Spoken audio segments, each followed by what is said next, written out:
விஜய் அவர்களுக்காக நம்ம இங்கேருந்தே ஒரு வாழ்த்து சொல்லணும்னு ஆசைப்பட்றேன். என்ன காரணம்னா, அது வந்து ஒரு ஒன் மேன் ஷோ. தனிப்பட்ட ஒரு மனிதராக அவருக்கு அவ்வளோ பெரிய பக்கபலங்கள் எதுவுமே இல்லாமல், அவர் மேலே யாருக்குமே நம்பிக்கை இல்லாமல், ஒரு தனி மனிதனுடைய நம்பிக்கை ஜெயிச்சு இன்றைக்கி இவ்வளோ தூரம் அவர் வரும்போது நான் வரவேற்றேன் அவரை. ஒரு கேரியரோட உச்சத்தில் இருக்க ஒரு மனுஷன் 200 கோடியை விட்டுட்டு இங்கே வராருன்னு பாராட்டணும்னு சொன்னேன். அதை பற்றி நான் நிறைய எதிர்கருத்துக்கெலாம் இருந்தது. ஆனால் இன்றைக்கி கேரியரோட உச்சத்தில் இருந்து சிஎம் ஆகி இன்றைக்கி மத்தியானம் கேரியரில் சாப்பாடு எடுத்துகிட்டு வர ஒரு அரசு ஊழியர் மாதிரி காலையில் கரெக்டாக 9:30 வராரு, சாயங்காலம் வரைக்கும் இருக்கார். அதெல்லாம் ரொம்ப ஆச்சரியமாக நிறைய பேருக்கு வந்து ஒரு பிரமிப்பாக இருக்குது. வந்த 4 நாளைக்குள்ளே இவ்வளோ பண்ணுறாருன்னு.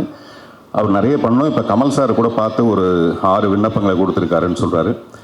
சிறுபான்மை மக்களுக்கு நிறைய நல்ல விஷயங்களை பண்ணணுங்கிறது அவருடைய எண்ணமாக இருந்தால், இந்த சிறுபான்மை மக்கள் சினிமாவில் யாருன்னா இந்த சின்ன படங்கள் எடுக்கிறவங்க, நல்ல படங்களை ரிலீஸ் பண்ணுறதுக்கு வாய்ப்பு இல்லாமல் நிறைய போராட்டம் ஒன்று இருக்கும். அப்படிப்பட்ட படங்களுக்கு வந்து இந்த அரசாங்கம் நிச்சயமாக உதவணுங்கிறது நம்மளுடைய ஒரு அன்பான வேண்டுகோள். Sarvana Elite Gold and Diamonds, the ultimate destination for exclusive designs.